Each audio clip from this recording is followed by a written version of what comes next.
Hello friends, my name is Shivendra Singh और आप सभी लोगों का स्वागत है मेरे यूट्यूब चैनल में जिसका नाम है लाइटिंग कैंडल।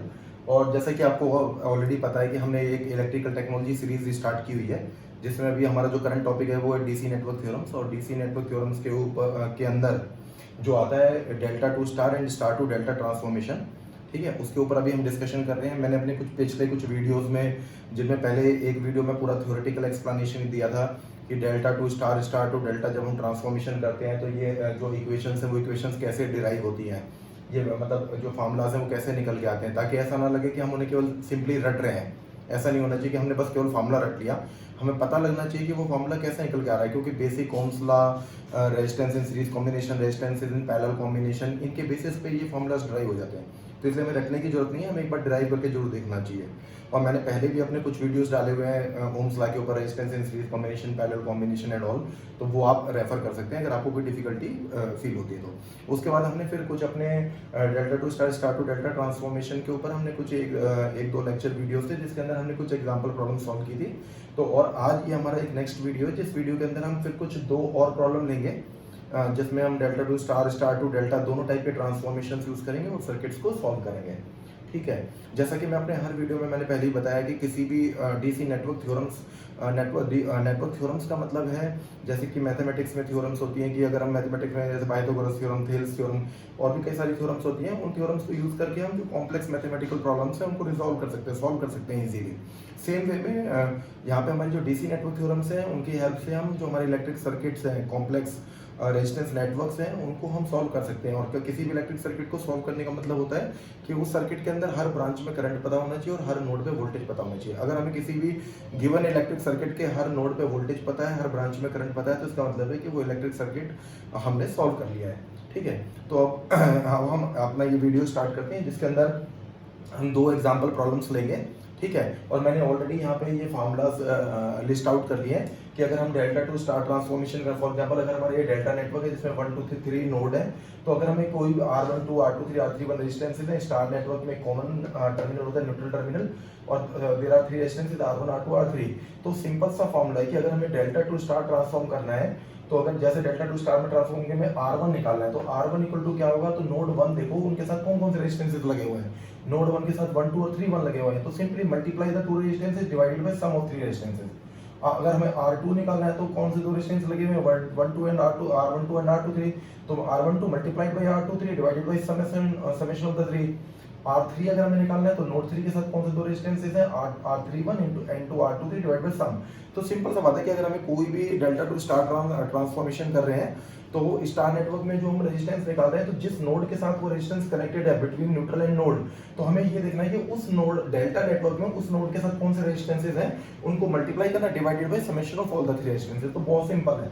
और अगर हमें स्टार टू डेल्टा ट्रांसफॉर्म करना है, तो जैसे बहुत सिंपल है, अगर स्टार टू डेल्टा अगर हमें करना है, तो जैसे हमें R12 निकालना है, तो उसके दो पार्ट कर लो, उसमें 1 है और 2 है, तो R12 इक्वल टू क्या होगा, 1 और 2 दोनों है, तो R12 equal to R1 plus R2, R1 plus R2 और प्लस उन्हीं का multiplication R1 R2 divide by R3।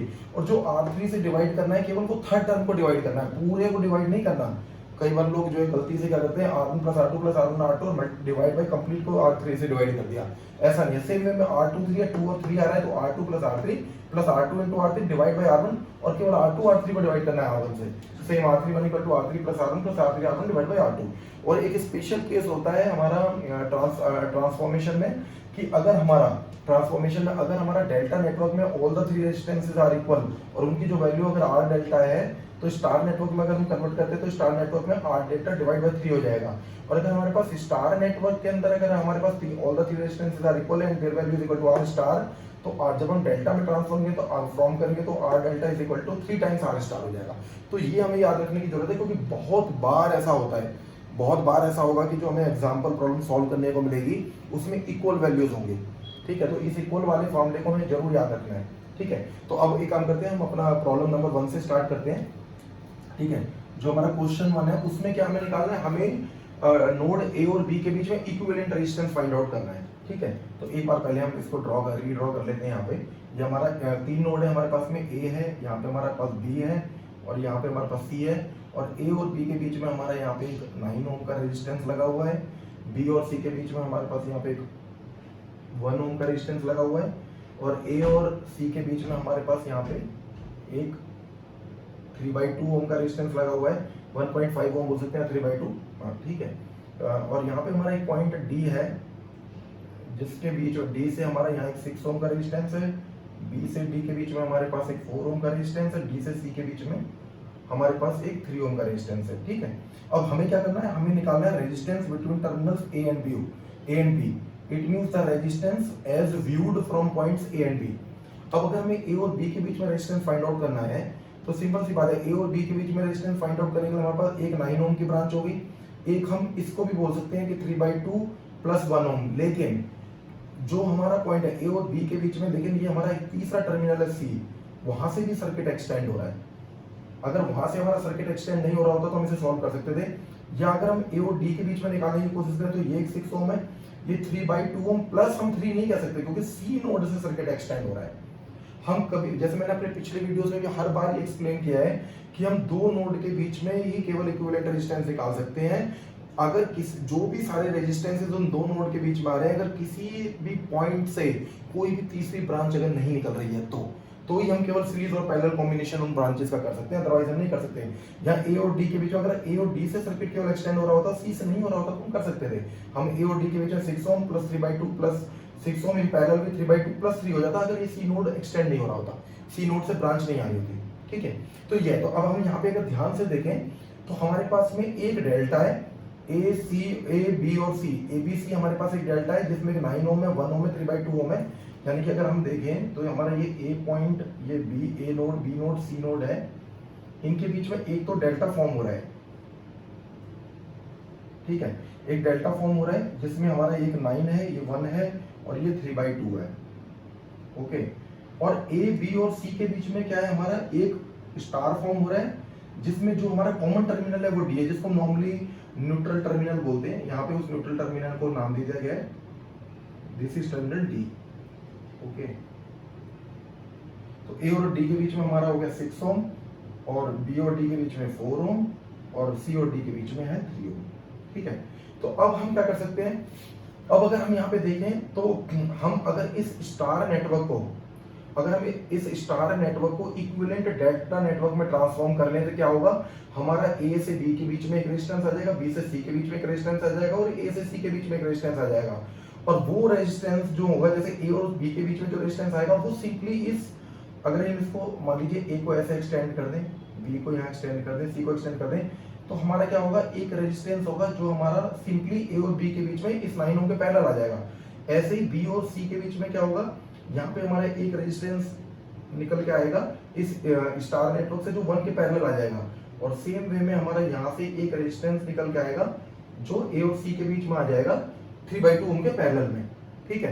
तो और फिर अगर एक बार हमारे पास ये रेजिस्टेंस निकल के आ गया फिर तो बहुत सिंपल है, ए और बी के बीच में केवल, अगर केवल हम ए और बी के बीच वाली ब्रांच की बात करें तो 9 ओम होगा, एक पैरेलल ये होगा, ठीक है। तो पहले हम उसको सॉल्व करके एक दोनों पैरेलल रेजिस्टेंस से एक बना लेंगे, बी और सी के बीच में दो रेजिस्टेंस इन पैरेलल होंगे, उनको सिंपली हम एक रेजिस्टेंस में चेंज कर लेंगे, पैरेलल इक्विवेलेंट रेजिस्टेंस और पैरेलल कॉम्बिनेशन का फार्मूला लगा के सेम यहाँ से हम कर लेंगे। फिर उसके बाद वो हमारे पास एक सिंपल डेल्टा रह जाएगा, फिर हम बहुत इजीली निकाल सकते हैं, ठीक है। तो सबसे पहले हम क्या करते हैं, सबसे पहले हम ये जो हमारे पास एक स्टार नेटवर्क है, उस स्टार नेटवर्क के अगर हम रेजिस्टेंसेस देखें तो R A is equal to 6 ohm, R B is equal to 4 ohms, R C is equal to 3 ohms है, ठीक है। अब हमें क्या निकालना है, हमें इक्विवेलेंट डेल्टा नेटवर्क रेजिस्टेंसेस निकालने हैं। तो हमारा आर ए बी क्या होगा, जो हमारे पास सिंपल सा फॉर्मूला था, यहाँ बस केवल क्या हुआ 1 2 3 की फॉर्म में ए बी सी की फॉर्म है। तो आर ए बी है तो क्या हो जाएगा, R A plus R B plus R A R B, R A R B means R A into R B divide by R C, और R सी से केवल थर्ड टर्म डिवाइड होगी। तो आर ए अगर हम देखें 6 प्लस आर बी देखें 4 plus 6 into 4 divide by 3, this is equal to 3 से अगर हम करें 2, तो ये हमारा निकल के आ गया 6 प्लस 4 10 प्लस 2 इंटू 4 8 18 ओम, ठीक है। तो ये जो रेजिस्टेंस है हमारा आर ए बी, ये जो रेजिस्टेंस हम बोल रहे थे कि एक पैरेलल में आ जाएगा 9 के, तो ये रेजिस्टेंस हमारा निकल के आ गया 18 ओम, ठीक है। अब हम निकालें आर बी सी, अगर हम निकालते हैं R B C that is also simply equal to R B plus R C plus R B into R C divide by R A, ठीक है। तो R B plus R C means 4 plus 3 plus 4 into 3 divide by R A यानी 6, 3 से 2, 2 से 2, तो this is 4 plus 3 7 plus 2 is equal to 9। तो ये resistance हमारा आ गया 900 ओम का। ओके, और जो हमारा अब एक अब हम इसको रब कर सकते हैं, ठीक है, क्योंकि हमने इसको तो वहाँ पे हमने लिख ही लिया है, ठीक है। तो इसको हम सिंपली रब कर लेते हैं। ये हमें ध्यान रखना है कि रेजिस्टेंस हमें निकालना है between equivalent resistance between terminal A and B, that we have to always keep in our mind. Okay, तो अब हम क्या करना है हमें, अब हमें निकालना है आर सी ए। तो R C A will be equal to R C plus R C into R A divided by R B. Okay, this is equal to R C देखिए 3 ohm plus R B 4 R C plus R A sorry 6 ohm plus R C into R A 3 into 6 divide by R B यानी 4। तो this is equal to अगर हम देखें तो यहाँ से हमारा कैंसिल हुआ 3 से 2 पे, 2 से 3 पे। ओके, 6 प्लस 3 ये हो गया हमारा 9, 9 plus 6 plus 3 9 plus 3 is equal to 12। Okay, तो हमारे जो रेजिस्टेंस साइज आ गए वो कितने आ गए हमारा, एक आ गया हमारा 18 ओम, एक आ गया हमारा 9 ओम और एक आ गया हमारा, यानी कि ये जो रेजिस्टेंस है हमारा ये वाला resistance, this resistance is equal to 12 ohm. सी ए हमारा था 3 plus 6 plus 3 into 6 3 into 6 divide by 4, just a second कुछ मिस्टेक है, 3 into 6 divided by 3 into 6 divide by 4। तो ये हमारा 2 पे कटा, हाँ ये अभी 2 हमारा बचा हुआ है, क्योंकि ये हो गया हमारा 18/4, इट मीन्स 18/4 और ये हमारा कटा 3 पे 2 पे। तो this term is equal to, अगर हम देखें तो 2 से 2 पे 2 से 3 पे, तो दिस इज इक्वल टू 9/2। अभी that's why I was feeling कि देयर इज सम मिस्टेक। तो this is our 9 plus 9/2, this is our equal to LCM 2, तो 18 plus 9 this is equal to 27/2। Okay, क्योंकि 6 इंटू 3 18 है, 18/4 जो है तो दैट इज 9/2, 18/4 9/2 और ये बन गया हमारा 27/2। तो ये 12 नहीं है, sorry, this is equal to this resistance is equal to 27/2। Okay, तो ये रेजिस्टेंस हमारा ये निकल के आ गया। अब अगर हम देखें, अगर हमारी ये वैल्यू सही आ गई हैं सारी, ठीक है, तो अब हमें क्या करना है, सबसे पहले अगर हम देखें ए और बी के बीच में, ए और बी के बीच में हम देखें, एक हमारा 9 ओम है इन पैरेलल कॉम्बिनेशन विद 18 ओम, और हमें पता है पैरेलल कॉम्बिनेशन का रेजिस्टेंस क्या होता है, multiplication of resistances divided by summation of resistances 18 plus 9।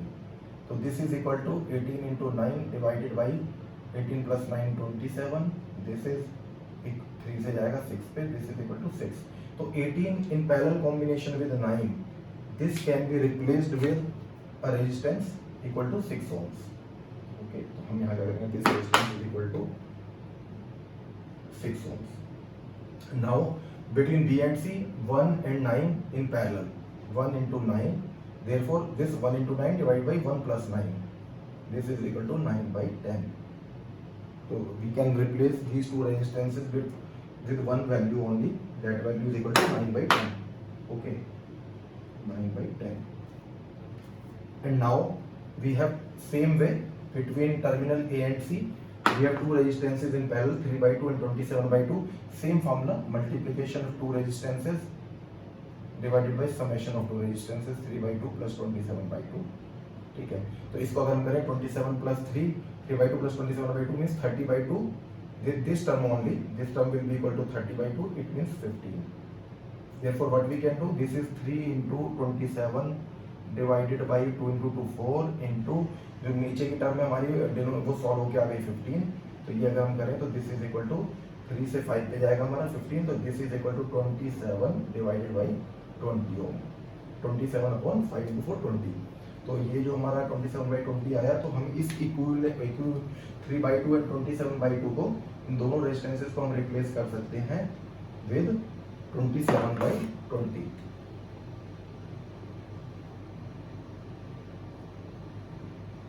ठीक है, अब हमें क्या करना है, अब बहुत सिंपल है, हमें केवल क्या फाइंड आउट करना है, अब हमें सिंपली फाइंड आउट करना है resistance as viewed from terminals A and B.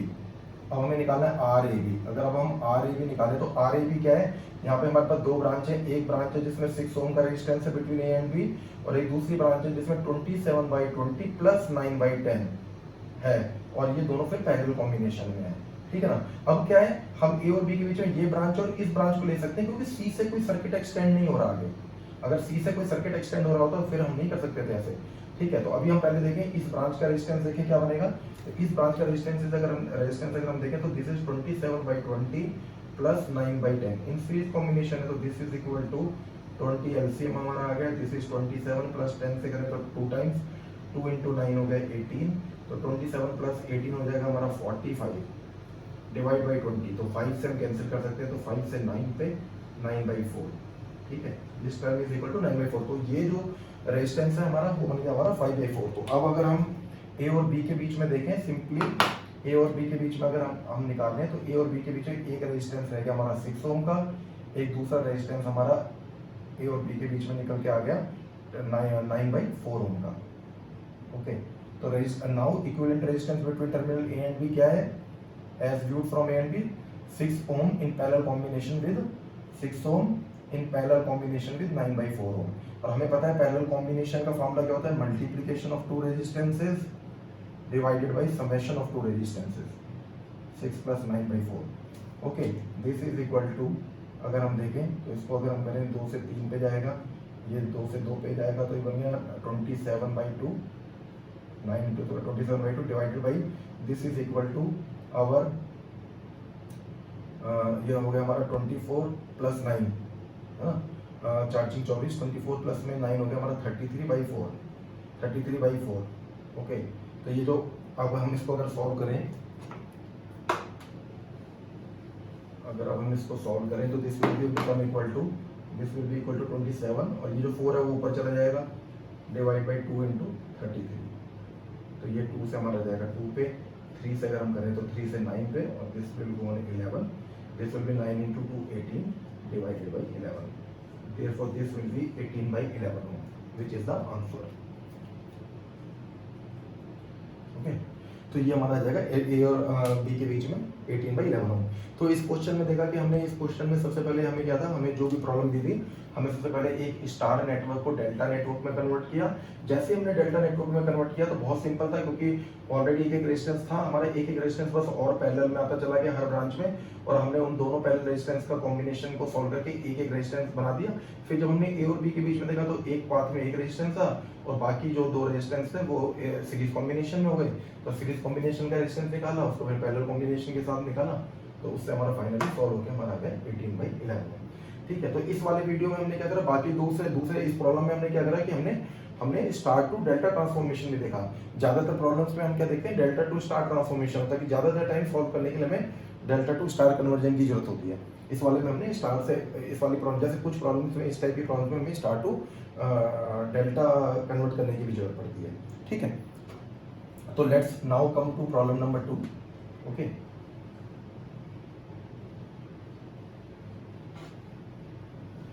अब अगर हम प्रॉब्लम नंबर 2 को देखें तो प्रॉब्लम नंबर 2 में हमें क्या दिया हुआ है, प्रॉब्लम नंबर 2 में हमें ऐसा ही दिखने में थोड़ा कॉम्प्लेक्स सा नेटवर्क दिया हुआ है।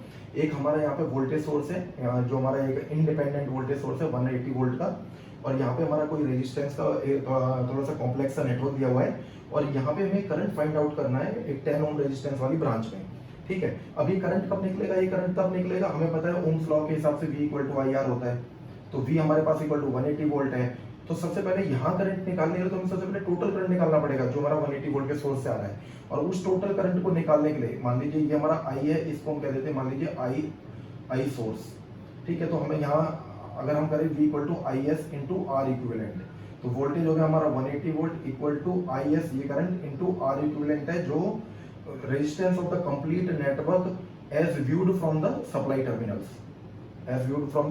टर्मिनल्स, यानी कि between A and F, A terminal और F टर्मिनल के बीच में हमें इक्विवेलेंट रेजिस्टेंस फाइंड आउट करना है। तब हम सबसे पहले IS निकाल पाएंगे, फिर हम देखेंगे कि उस IS टोटल करंट में से कितना करंट 10 ओम की ब्रांच में जा रहा है, तब हमारे पास ये वाला करंट I निकल के आएगा, ठीक है। अब देखिए, अभी इस सर्किट को जब हमें सॉल्व करना है, तो इस सर्किट को सॉल्व करने के लिए अब वही जो मैं हर प्रॉब्लम हर क्वेश्चन में बताता हूँ कि अगर मुझे A और B के बीच इक्विवेलेंट रेजिस्टेंस निकालना है, तो ये branch, this branch is okay, but this branch is not okay, क्योंकि एक पॉइंट है, एक नोड है हमारा जहां से सर्किट एक्सटेंड हो रहा है। तो हम सिंपली ऐसा नहीं कर सकते 8+4 this 12 ohm in parallel with this, because यहाँ पे क्योंकि ये ब्रांच एक्सटेंड हो रही है, ठीक है। तो हम इसको ऐसे ही सॉल्व कर सकते हैं। तो अब अगर हम इस ध्यान से इस प्रॉब्लम को देखें तो हमें नजर आएगा कि ये हमने दो रेजिस्टेंस ऐसे दिखाए हैं, लेकिन क्योंकि इस पॉइंट से कोई सर्किट एक्सटेंड नहीं हो रहा, तो हम इन दो रेजिस्टेंस को सिंपली एक 12 ओम के रेजिस्टेंस से सब्स्टिट्यूट कर सकते हैं। और अगर हम इसको एक 12 ओम के रेजिस्टेंस से सब्स्टिट्यूट कर दें बहुत सिंपली, अगर हम इसे एक काम करते हैं, हम इसको should we redraw it, I think it's not required to redraw. हम क्या कर सकते हैं, बहुत सिंपल है, हम 8 ohm plus 4 ohm in series combination, okay, हम एक काम करते हैं, हम इसको मॉडिफाई नहीं करते, 8 ohm plus 4 ohm in series combination, वो हम इसको सिंपली ऐसे लिख देते हैं, ठीक है। तो इसका मतलब क्या है कि नाउ अब इसको हम भूल सकते हैं इन दो रेजिस्टेंस को, 8 ओम 4 ओम को, और हमारा 12 ओम जो है इस तरीके से कनेक्ट हो गया, ठीक है। सेम यहाँ पे अगर हम देखें 17 ओम प्लस 13 ओम जो हमारा है, यहाँ पे भी इस नोड से कोई ब्रांच एक्सटेंड नहीं हो रही, तो 17 प्लस 30 हमारा सीरीज कॉम्बिनेशन में आ गया। इसको हम simply 17 plus 30, 13 is equal to 30 ohm. तो हम क्या कर सकते हैं, हम इस 8 ओम 4 ओम को सेम वे में 17 ओम और 13 ओम को हम हटा के उसकी जगह हम ये 30 ओम का रेजिस्टेंस कंसीडर कर सकते हैं, ठीक है। अब हम यहां से देखें तो हमें क्लियर कट दो डेल्टा दिखाई देते हैं। वो दो डेल्टा कौन से हैं, एक हमारा डेल्टा है ए बी सी, एक डेल्टा है जिसमें ए और बी के बीच में भी 12 ओम है, बी सी के बीच में भी 12 ओम है, और ए और सी के बीच में 12 ओम है। दूसरा डेल्टा हमारा डी ई एफ, जिसमें डी और ई के बीच में भी 30 ओम है, ई एफ के बीच में भी 30 ओम है, और डी एफ के बीच में भी 30 ओम है। अब यहाँ पे क्या है, रेजिस्टेंसेस की वैल्यू इक्वल होने की वजह से प्रॉब्लम बहुत ईजी हो गई, क्योंकि हमें पता है कि जब हमारा डेल्टा नेटवर्क से है, हमें डेल्टा नेटवर्क में सारे रेजिस्टेंसेस इक्वल हैं, और हमें अगर स्टार में कन्वर्जन करना होता है तो हमारा सिंपली 1/3 हो जाता है। और जैसा कि हर प्रॉब्लम में आप देखेंगे कि जैसे ही हम डेल्टा से स्टार में नेटवर्क को कन्वर्ट करते हैं तो हमारा एक पॉइंट नोड जहां से सर्किट एक्सटेंड हो रहा होता है वो पॉइंट हट जाता है, जिसकी वजह से वो सॉल्व हो पाता है फिर, ठीक है। तो अब यहाँ पे अगर हम देखें सिंपली, अगर हम इस सर्किट को दोबारा से रीड्रॉ करें इधर और उन चेंजेस के बाद में, तो ये 180 वोल्ट हमारा आया, यहाँ से हमारा सोर्स करंट IS निकल रहा है, यहाँ से हमारा टर्मिनल आया A, ओके। अब अगर हम क्या करें, अगर हम इस ACB जो हमारा डेल्टा है, अगर हम पहले हम टर्मिनल ले लेते हैं, दिस इज A, यहाँ पे हमारा टर्मिनल है B, यहाँ पे टर्मिनल है हमारा C, और यहाँ पे मान लेते हैं हमने, अगर इसको हमने इक्विवेलेंट, इसको थोड़ा सा और नीचे ले लेते हैं, यहाँ पे हमारा रेजिस्टेंस है C, ओके, और यहाँ पे हमारा जो कॉमन पॉइंट है वो आ गया मान लीजिए N1, ठीक है। तो ABC जो हमारा डेल्टा है, अगर हम देखें हमें पता है कि स्टार में जो अगर ऑल रेजिस्टेंसेस आर इक्वल, तो जो रेजिस्टेंस ऑफ स्टार है that is equal to 1 by resistance of star network. हमें पता है कि जो रेजिस्टेंस ऑफ स्टार नेटवर्क है that is equal to R resistance of delta network divide by 3, therefore अगर 12 ओम है divide by 3, this will be equal to 4 ohm. तो हम क्या कर सकते हैं, ये हर रेजिस्टेंस क्या है हमारा बन गया 4 ओम, ठीक है। और उसके बाद अगर हम देखें बाकी सर्किट वैसे ही है, B से हमारा D के बीच में हमारा ये रेजिस्टेंस है 34 ओम का, यहाँ पे D हो गया, ठीक है। उसके बाद अब हमारे पास दूसरा डेल्टा है DEF, उसको भी अगर हम ऐसे ही करें, यहाँ पे हमारे पास D हो गया, ठीक है, यहाँ पे हमारे पास है नोड F, यहाँ पे हमारे पास है नोड E, और यहाँ पे भी अगर हमारा मान लीजिए हमने इसको भी, इस डेल्टा को भी जब स्टार में कन्वर्ट कर दिया तो हमारे पास एक कॉमन पॉइंट आ गया N2, और वैल्यू क्या होगी हमें पता है, R star equal to R delta by 3 है, तो इसलिए 30 ohm by 3, this is equal to 10 ohm, ठीक है। तो ये रेजिस्टेंस भी 10 हो गया, ये रेजिस्टेंस भी 10 ओम हो गया, ये रेजिस्टेंस भी 10 ओम हो गया, ठीक है। उसके अलावा अगर हम देखें तो B और D के बीच में एक रेजिस्टेंस है 34 ओम, वो एज इट इज आ गया, और C और E के बीच में जो एक रेजिस्टेंस है हमारा 10 ओम, जिस ब्रांच में एक्चुअली हमें I करंट निकालना है, तो वो हमारा 10 ओम का रेजिस्टेंस भी सेम आ गया, और ये पॉइंट हमारा सिंपली ऐसे कनेक्ट हुआ। इसका मतलब क्या है कि एक तो हमने 8, ये जो 8 प्लस 4 किया, 17 प्लस 13 किया, और उसके बाद जब हमने डेल्टा टू स्टार ट्रांसफॉर्मेशन कर दिया तो उसके बाद ये हमारा इक्विवेलेंट सर्किट, ये हमारा सर्किट आ गया, ठीक है। अब अगर हम देखें पॉइंट N1 के बीच में और पॉइंट N2 के बीच में, ठीक है। अगर हम N1 और N2 के बीच में अगर हम देखें तो N1 और N2 के बीच में अगर हम रेजिस्टेंस निकालें तो इनके बीच में किसी भी पॉइंट से, ना तो D से, ना B से, ना C से, ना E से, किसी भी पॉइंट से सर्किट एक्सटेंड नहीं हो रहा। ठीक है, केवल सर्किट जो है दो ही नोड से एक्सटेंड हो रहा है, N1 और N2 से। तो इसलिए हम N1 और N2 के बीच में इक्विवेलेंट रेजिस्टेंस फाइंड आउट कर सकते हैं। तो अगर हम N1 और अब मैं काम करता हूँ, अभी मुझे इन फार्मूलाज की जरूरत नहीं है, तो मैं इस एरिया को यहाँ से क्लीन कर सकता हूँ ताकि मैं इसको यूज कर सकूँ। ठीक है, अब अगर हम यहाँ पे हम देखें सिंपली, अगर हम सिंपली देखें तो N1 और N2 के बीच में अगर हम बात करें तो एक पाथ हमारा बन गया ये, जहाँ पे 4 ओम प्लस 34 ओम प्लस 10 ओम सीरीज कॉम्बिनेशन में आ गए। एक दूसरी ब्रांच है ये वाली ब्रांच, जिस ब्रांच में 4 ओम प्लस 10 ओम प्लस 10 ओम वो सीरीज कॉम्बिनेशन में आ गए। ठीक है, तो अगर हम देखें हमारा, अगर हम यहाँ से हम देखें कि N1 और N2 के बीच में अगर हम बात करें तो ये हमारा नोड हो गया N1, ये नोड हो गया हमारा N2। तो नोड N1 और N2 के बीच में एक ब्रांच जो हमारी BD से होती हुई जो ब्रांच जा रही है, उसमें हमारा जो रेजिस्टेंस है वो रेजिस्टेंस हो गया हमारा 4 plus this 4 plus 34 plus 10, this is equal to 34 plus 4 38 plus 10 48। Okay, तो N1 N2 के बीच में हमारा एक रेजिस्टेंस जो है वो हमारा आ गया 48 ओम का, 48 ओम। और दूसरा जो पाथ है हमारा जो वाया CME जा रहा है उसमें हमारा एक हो गया 4 प्लस 10 प्लस 10, तो 4 plus 10 plus 10 this is equal to 24 ओम। ठीक है, तो N1 N2 के बीच में एक दूसरी ब्रांच है जिससे हमारा जो रेजिस्टेंस हो गया वो हो गया 24 ओम। ओके, अब N1 N2 के अलावा अगर हम ध्यान से देखें तो अगर हम 180 वोल्ट के सोर्स पे ही जाते हैं तो 180 वोल्ट का जो हमारा ये सोर्स है, 180 वोल्ट का सोर्स जिससे IS करंट निकल रहा है, तो वो जब N1 पे कनेक्ट हो रहा है तो पहले ये हमारा डायरेक्ट पॉइंट आ रहा है एक नोड A पे, और A से N1 के बीच में एक 4 ओम का रेजिस्टेंस कनेक्ट है। ठीक है, तो ये हमें रिजॉल्व कर रहे हैं, बहुत ध्यान से देखना है, नहीं तो गलती के चांसेस बहुत रहते हैं यहाँ पे। ठीक है, तो ध्यान, सेम वे में इसका जो बैटरी का नेगेटिव टर्मिनल हमारा पॉइंट F पे आ रहा है, इसको करेंगे अपना, ये जो हमारा पॉइंट यहाँ पे नोड F आ रहा है, F नोड से N2 के बीच में 10 ओम का रेजिस्टेंस है। ठीक है, तो अब जो हमारा ये इतना बड़ा सर्किट जो था वो पहले इसमें रिजॉल्व हो गया, ये जो सर्किट था वो सॉल्व हो गया, अब इसमें रिजॉल्व हो गया। ठीक है, अब ये हम सारा क्यों कर रहे हैं अल्टीमेटली, ये सारा हम अल्टीमेटली इसलिए कर रहे हैं, सबसे पहले हमें इन A और F के बीच में इक्विवेलेंट रेजिस्टेंस फाइंड आउट करना है, इसलिए हम कर रहे हैं सारी एक्सरसाइज। ठीक है, तो अब हम A और F के बीच में देखें तो पहले हम देखें अभी N1 और N2 के बीच में सिंपली देखें तो 48 ohm and 24 ohm in parallel combination. तो हमें पता है कि 48 ohm and 24 ohm resistance in parallel combination जो है, ठीक है, तो पैरेलल कॉम्बिनेशन में हमारा कितना हो जाता है 48 into 24 multiplication of resistances divided by summation of resistances. तो this is equal to 48 into 24 divide by 72, 24 से 3 पे, 3 से 48 जाएगा 16 पे, दिस इज इक्वल टू 16। तो ये जो रेजिस्टेंस हमारा बन गया, ये रेजिस्टेंस हमारा बन गया कितना 16 ओम का। ठीक है, तो अब हम इसको और थोड़ा सा हम इसको देखें रिजॉल्व करके क्या बना, ये हमारा 180 वोल्ट का सोर्स,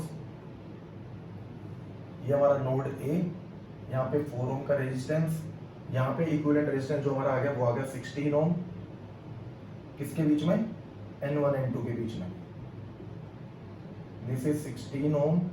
और फिर यहाँ पे नोड F है, F और इसके बीच में हमारा आ गया 10 ओम। ठीक है, अब हम देखें A और F के बीच में अगर हम देखें, ये था हमारा 4 ओम, A और F के बीच में अगर हम देखें तो this is equal to 4 plus 16 plus 10, this is equal to 16 plus 4 is 20, 20 plus 10 is equal to 30। Okay, तो this is equal to 30 ohm. तो अब अगर हम देखें कि हमारे 180 वोल्ट के सोर्स से जो IS करंट निकल रहा है वो IS करंट कितना है। ठीक है, तो IS करंट हमारा जो निकल के आ रहा है, IS current is equal to 180 volt divide by as per ohm's law, क्योंकि R इक्विवेलेंट हमारा निकल के आ गया, this R equivalent is equal to 30 ohm. तो 180 is equal to IS as per ohm's law into R equivalent 30 ohm, IS is equal to 180 divide by 30 ohm, this is equal to 6 ampere. Okay, तो इसका मतलब है ये जो current निकल के आ रहा है, this current is equal to 6 ampere. ठीक है, जो सोर्स से करंट निकल रहा है। ठीक है, अब हम देखें, अब जब हमें करंट निकल रहा है तो हमें क्या करना होता है, जो फाइनल सर्किट है उससे बैक जाना है।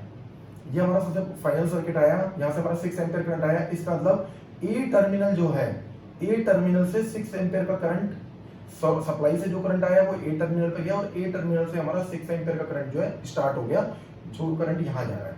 अब हमें क्या करना है, और हमें अल्टीमेटली हमें क्या निकालना है, हमें निकालना है जो हमारे 10 ओम के रेजिस्टेंस में है वो हमें करंट निकालना है। और ये जो 10 ओम का जो रेजिस्टेंस है, ये रेजिस्टेंस पार्ट है इस 24 ओम के रेजिस्टेंस का, है ना।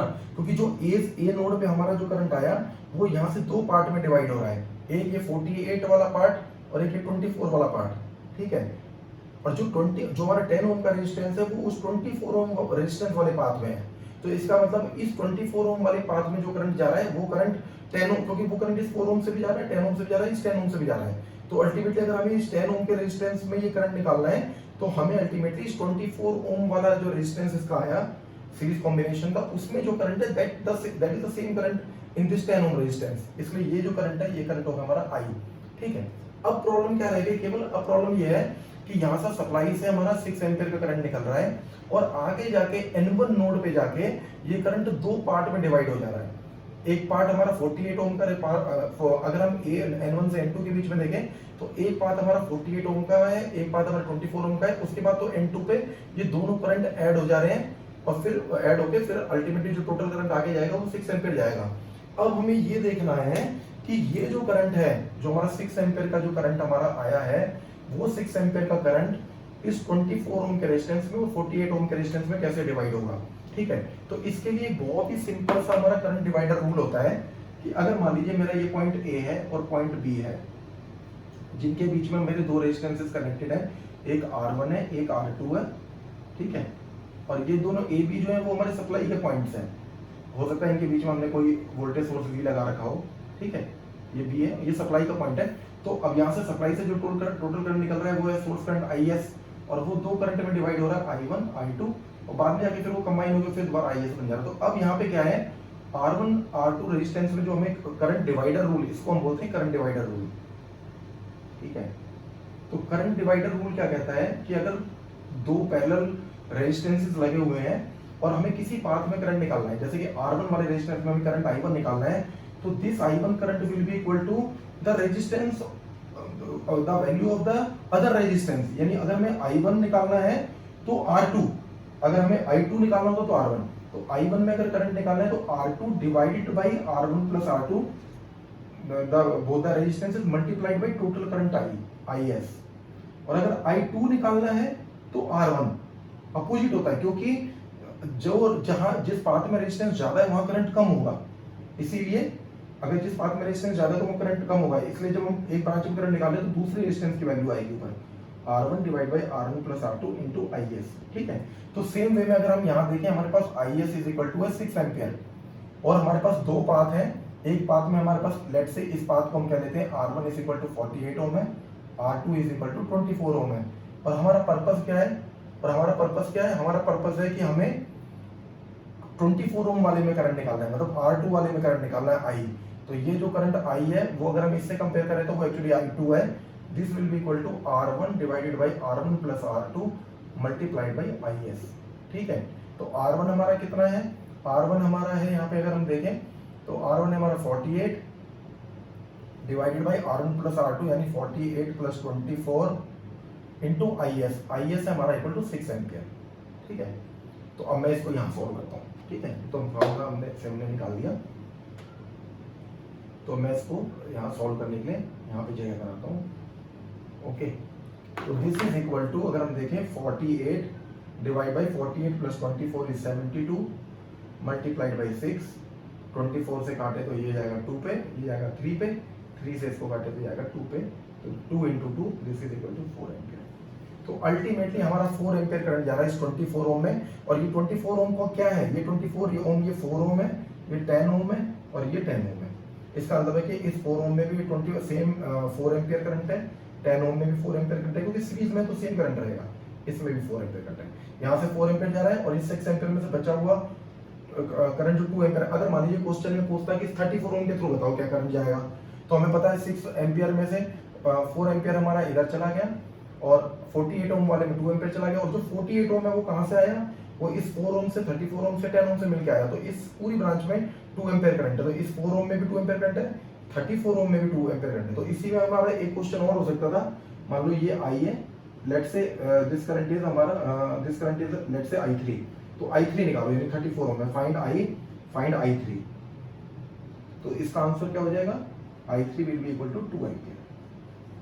ओके, तो I is equal to our 4 ampere and I3 is equal to 2 ampere. तो 34 ओम के करंट रेजिस्टेंस में भी हम करंट निकाल सकते हैं, ठीक है। तो इस तरीके से delta to star transformation use करके पहले हमने इक्विवेलेंट रेजिस्टेंस निकाला, उस इक्विवेलेंट रेजिस्टेंस को यूज करके हमने पहले total current drawn from the supply निकाला, और एक बार हमारे पास वो करंट आ गया तो हमने फिर करंट डिवाइडर रूल लगा के हमने दो अलग अलग ब्रांचेस में करंट निकाला, और हमें पता है कि इस ब्रांच में जो करंट है फिर वो 4 ओम में भी सेम है, 10 ओम में भी सेम है, 10 ओम में भी सेम है, तो अल्टीमेटली जो 10 ओम का रेजिस्टेंस है उसमें हमारे पास करंट जो निकाला तो वो हमारा 4 एम्पियर करंट आ गया, ठीक है। तो इस तरीके से हम डिफरेंट जो हमारे थ्योरम्स हैं, delta to star transformation theorem है, star to delta, delta to star, current divider rule है, ओम्स लॉ है, इन सब को यूज करके हम किसी भी दिए हुए कॉम्प्लेक्स नेटवर्क को सॉल्व कर सकते हैं। और सॉल्व करने का मतलब क्या है, सॉल्व करने का मतलब ये है कि मुझे हर ब्रांच में करंट पता होना चाहिए और हर नोड पे वोल्टेज पता होनी चाहिए। तो अगर मुझे वो पता है तो इसका मतलब मैंने पूरा इलेक्ट्रिक सर्किट सॉल्व कर लिया है। तो मैं उम्मीद करता हूँ कि आपको सबको ये समझ आया होगा, या आपको अपने कुछ काम का लगा होगा। अगर आपको कुछ मेरे को कुछ इन्फॉर्मेशन देना चाहते हैं, कुछ कमेंट करना चाहते हैं तो प्लीज़ कमेंट कीजिए। अगर अच्छा लगा है तो उसको लाइक कीजिए, शेयर कीजिए, ठीक है। मेरे चैनल को सब्सक्राइब कीजिए ताकि मेरे फ्यूचर के वीडियोस आपको मिले। अभी मैं नेक्स्ट नियर फ्यूचर में जो हमारा डीसी नेटवर्क थ्योरम्स है उसमें कुछ voltage independent and dependent voltage sources के बारे में कुछ बात करूँगा, voltage source to current source transformation के बारे में बात करूँगा, और उसके बाद में हम डिपेंडेंट सोर्सेज के बारे में बात करेंगे और कुछ प्रॉब्लम्स सॉल्व करेंगे। तो अभी नेक्स्ट वीडियो में मिलते हैं जिसमें हम उन टॉपिक्स के ऊपर बात करेंगे। Till then have a nice day, thank you very much.